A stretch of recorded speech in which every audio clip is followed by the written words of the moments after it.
Hello बच्चों, मैं विवेक यादव। आज हम देखेंगे कि किस तरह से the geological society of India earth science olympiad conduct कराती है, जिससे कि टीम इंडिया कंस्ट्रक्ट होती है अर्थ साइंस में और वो इंटरनेशनली पार्टिसिपेट करती है। तो जियोलॉजिकल सोसाइटी ऑफ इंडिया एक एसोसिएशन है जियोलॉजिस्ट की, और वो एंगेज है स्टडी एंड रिसर्च के अंदर of different aspect of Indian geology. This society was founded by Professor L. Rama Rao and his colleague with 1958. The main aspect and aim to fostering scientific excellency and awareness in public of earth science system. And what is earth science system? Earth science system एक interdisciplinary field है जिसके अंदर physical, chemical और human component के अंदर किस तरह से इंटरेक्शन होता है उसको स्टडी किया जाता है। इधर हम देखेंगे geological society of India has been organize Indian national earth science olympiad and international earth science olympiad. तो जो सोसाइटी है इसकी रेस्पॉन्सिबिलिटी है कि वो Indian national earth science olympiad और इंटरनेशनल अर्थ साइंस ओलंपियाड को कंडक्ट कराए, उसको ऑर्गेनाइज कराए with the help of ministry of earth science. इसको इस तरह से समझ सकते हैं अपन सोसाइटी को, जैसे कि आईसीसी से एफिलिएटेड है बीसीसीआई, वैसे ही जो जियोलॉजिकल सोसाइटी ऑफ इंडिया है it is affiliated bye international union of geological science, उसके थ्रू एफिलिएटेड है और सपोर्टेड है by ministry of earth science. सबसे पहले इंडिया ने जो पार्टिसिपेट किया था अर्थ साइंस ओलंपियाड के अंदर वो करा था 2007 में फर्स्ट टाइम, और जो होस्ट करा था वो 2013 में करा था। डिफरेंट कंट्रीज अर्थ साइंस ओलंपियाड को होस्ट करती है, जैसे वर्ल्ड कप अलग अलग कंट्रीज में होस्ट होता है, वैसे 2013 में फर्स्ट टाइम इंडिया ने होस्ट करा था। 2025 का बीजिंग के अंदर हुआ था, 2026 का जो होगा वो नीदरलैंड के अंदर होगा। तो डिफरेंट कंट्रीज इसके अंदर पार्टिसिपेट करती है। तो earth science geological society of India है, उसकी रेस्पॉन्सिबिलिटी है कि वो 2 ओलंपियाड कंडक्ट कराए, एक तो फर्स्ट स्टेज कंडक्ट कराए और एक सेकंड स्टेज कंडक्ट कराए, जिसके बाद टीम इंडिया क्रिएट होती है। नेक्स्ट स्टेजेस इन आईईएसओ की 4 स्टेज होती है। जनरली जितने भी नेशनल स्टैंडर्ड एग्जामिनेशन होते हैं उसमें 5 स्टेजेस होती है, लेकिन अर्थ साइंस ओलंपियाड के अंदर 4 स्टेज होती है। उसके बारे में हम देखते हैं। फर्स्ट स्टेज होता है एंट्रेंस टेस्ट, होता है national level entrance test. Second होता है training cum Indian national earth science olympiad. बाकी सभी एनएसई के अंदर अर्थ साइंस ये ओलंपियाड अलग होता है। उसके बाद ओसीएससी ओरिएंटेशन कम सिलेक्शन कैंप होता है, लेकिन इसके अंदर कैंप के अंदर ही पहले पढ़ाई कराते हैं, क्योंकि जनरली अर्थ साइंस के अंदर इतनी अकेडमी के लिए बच्चों को टेक्स्ट बुक नहीं होती है जो अर्थ साइंस के बारे में इतनी अच्छी तरह से बताए, तो बच्चों को सिलेक्ट करते हैं। फिर बच्चों को सिलेक्ट करने के बाद कैंप के अंदर ये ट्रेनिंग देते हैं, फिर कैंप के लास्ट डे उसका एग्जाम लेते हैं। देन प्री डिपार्चर ट्रेनिंग जो सब में कॉमन होती है, और participation in international earth science olympiad, जो जिस भी कंट्री जो होस्ट करी है उसके अंदर फिर टीम इंडिया सेलेक्ट होकर जाती है। तो ये 4 स्टेज के अंदर अर्थ साइंस ओलंपियाड के कंडक्ट होता है। फर्स्ट स्टेज जिसे हम कहते हैं national level entrance test. National level entrance test का रजिस्ट्रेशन जनरली नवंबर में स्टार्ट हो जाता है और जनवरी तक चलता है। फेब के फर्स्ट वीक में इसका एग्जाम होता है, और ये एग्जाम 1.5 घंटे का एग्जाम होता है। तो ये इसमें कुछ पॉइंट्स है देखने के लिए फर्स्ट स्टेज के लिए। फर्स्ट स्टेज का जो पेपर होता है वो संडे को होगा 1.5 घंटे का, और 100 क्वेश्चन इसके अंदर आएंगे। इसके अंदर 100 क्वेश्चन होंगे, 1 मार्क्स के होंगे, कोई नेगेटिव मार्किंग इसके अंदर नहीं होती है। अब देखते हैं कि भाई इसका पैटर्न क्या होता है, क्या क्या इसके लिए पढ़ना जरूरी है। तो इसके अंदर जनरली जो चैप्टर्स हैं उनके नाम मैंने लिखे हैं। चैप्टर आपको किसी एक टेक्स्ट बुक में नहीं मिलेंगे, हो सकता है कुछ चैप्टर 9th में, 10th में, 11th में, 12th के अंदर भी आपको मिले। तो इसमें जो जनरली हमको जो मेन चीज़ें हैं वो यहाँ पे लिखी है। The origin of evolution of earth, इसमें geological time scale, origin of life, interior of the earth जिसके अंदर अर्थक्वेक, वोल्केनो अपन को डिस्कस करने हैं। Distribution of ocean and continent, जो geomorphic process, endogenic and exogenic. Exogenic मतलब एक्सटर्नल फोर्सेज और इंटरनल फोर्सेज जिसके कारण अर्थ का स्ट्रक्चर चेंज होता है। जैसे इंटरनल फोर्सेज हो गए, वॉल्केनिक एंड टेक्टोनिक एक्टिविटीज़ होगी, और जो एक्सोजेनिक प्रोसेस है उसके अंदर इरोजन हो गया, वेदरिंग हो गई, डिपोजिशन हो गया। इस तरीके से जो पॉइंट्स है जो आपको पढ़ के जाने हैं, इसके अंदर से क्वेश्चंस आते हैं। फिर land formation and their evolution, composition and structure of atmosphere, solar radiation, heat balance and temperature, water in the atmosphere, world climate and climate changes, oceans, movement of oceans, water, biodiversity and conservation. इसके साथ साथ आप बच्चों mineral, rock, इनके बारे में भी पढ़ना, और general chemistry, biology and basic astronomy, जिसके अंदर सोलर सिस्टम हो गया, कॉन्स्टलेशंस हो गए, सेलेस्टियल ऑब्जेक्ट्स हो गए, उनके बारे में स्टडी करना है।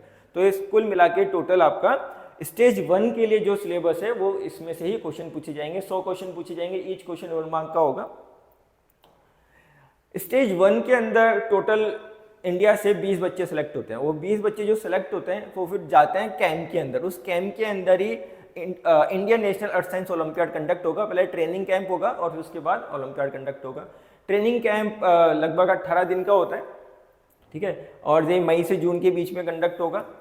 और इसके अंदर जो कंट्री के बेस्ट पीपल हैं जो एक्टिवली इन्वॉल्व हैं साइंटिफिक एंडेवर्स एंड टीचिंग के अंदर, वो आपको गाइड करेंगे। इसके अंदर लेक्चर होंगे, डिस्कस होंगे और फील्ड वर्क भी हो। फील्ड वर्क मतलब कि आपको फील्ड के अंदर लिया जाएगा और डिफरेंट माइनिंग लोकेशन के अंदर आपको मिनरल्स वगैरह आइडेंटिफाई करने पड़ेंगे, ठीक है। तो ये फील्ड वर्क इसके अंदर होता है।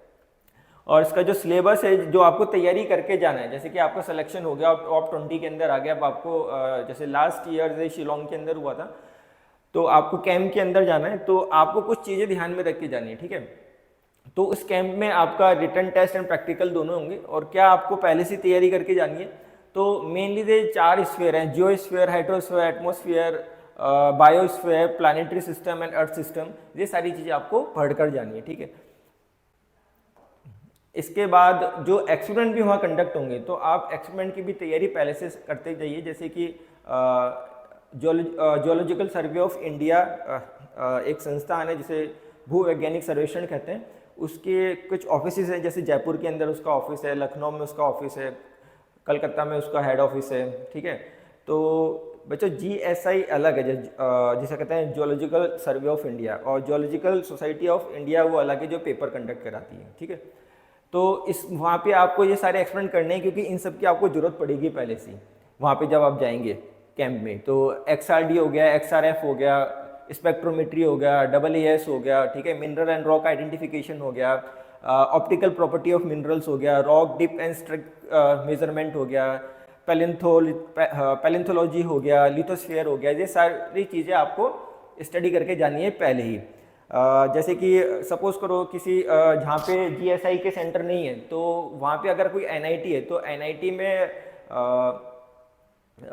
मटेरियल इंजीनियरिंग की जो ब्रांच है या फिर मटेरियल साइंस की कोई ब्रांच होगी, वहाँ पे आप अपने स्कूल की तरफ से एक लेटर देंगे, तो वहाँ की जो भी डिपार्टमेंट हेड होते हैं वो आपको अलाउ करते हैं, और इन सब प्रैक्टिकल वहाँ सब जो एक्सपेरिमेंट के जो सेटअप वहाँ होते हैं वो आपको सिखाते हैं, ठीक है। आगे बढ़ते हैं।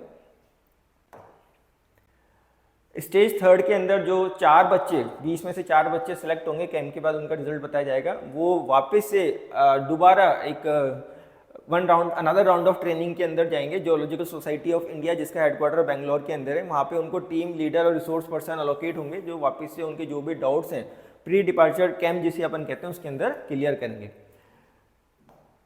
अब जैसे कि अब वहाँ से आप सपोज करो वहाँ से सेलेक्ट होके जिस भी कंट्री में आप जाते हो, तो वहाँ पे आपका इंटरनेशनल अर्थ साइंस ओलंपियाड होगा, जो जितनी भी कंट्रीज में स्टूडेंट ने इसमें पार्टिसिपेट करा है वो एक जगह वहाँ पे आएंगे। और ये फील्ड वर्क, जैसे कि फोटो शेयर कर रखी है, इस तरह से वो फील्ड वर्क करेंगे। आपके साथ टीम लीडर भी जाएंगे, 2 टीम लीडर जो होंगे वो इंटरनेशनल जूरी के मेंबर भी होंगे।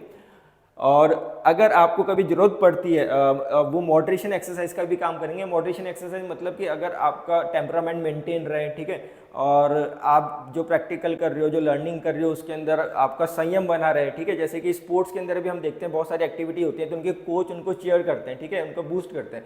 तो वैसे ही आपके साथ जो टीम लीडर होंगे, ठीक है, वो आपके साथ वहाँ पे डेलीगेट्स आपके साथ जाएंगे, जो आपको वहाँ पे गाइड करेंगे, मेंटर करेंगे। तो इस तरीके से जो 4th स्टेज है, 4th स्टेज में भी आपसे फील्ड वर्क होगा, थ्योरी पेपर होगा और प्रैक्टिकल्स होंगे। उसकी सारी तैयारी कैंप के अंदर ये सब करा देंगे। ये कैंप जनरली बेंगलोर के अंदर जो जियोलॉजिकल सोसाइटी ऑफ इंडिया है वहाँ कंडक्ट होता है। लास्ट टाइम ये अन्ना यूनिवर्सिटी के अंदर, चेन्नई के अंदर कंडक्ट हुआ था, तो डिफरेंट पोजीशन पे भी ये कंडक्ट हो सकता है। नेक्स्ट ये जो इंटरनेशनल कैंप हुआ था बीजिंग में, उसकी कुछ तस्वीर है। यशस्वी जो है, इसको हमने बच्चे को गाइड करा था, यशस्वी को क्लास 10th के अंदर, और इसकी तैयारी मैंने कराई थी जियोलॉजिकल सर्वे ऑफ इंडिया में और MNIT के लिए। तो उनके लिए मैं बहुत थैंकफुल हूँ क्योंकि वहाँ के जो डिपार्टमेंट हेड थे डिफरेंट डिफरेंट उसके मिनरल के, माइनिंग के, स्टोन के, रॉक के, ठीक है, तो उन्होंने बहुत सपोर्ट करा था। तो इस तरीके से आप अर्थ साइंस ओलंपियाड के लिए तैयारी कर सकते हैं। इसका जो कोर्स है दोनों स्टेज का वो मैंने आपको बता दिया है। और इसके अलावा आपको बुक्स, स्टडी मटेरियल, लेक्चर चाहिए तो आप कमेंट बॉक्स में अपना नंबर शेयर कर सकते हैं, मैं आपको बताऊंगा उसके बारे में। तो इस तरह से मैं डिफरेंट डिफरेंट ओलंपियाड के बारे में आपको समझाता हूँ। अवेयरनेस, मेन थीम है अवेयरनेस। जितनी अवेयरनेस हमें अर्ली एज में आएगी तो उतनी पॉसिबिलिटीज़ हमारी एकेडमिक प्रोफाइल डेवलप करने के लिए बनेगी। इसलिए ये सब ओलंपियाड्स की सीरीज़ में बनाता हूँ। Thank you, best of luck.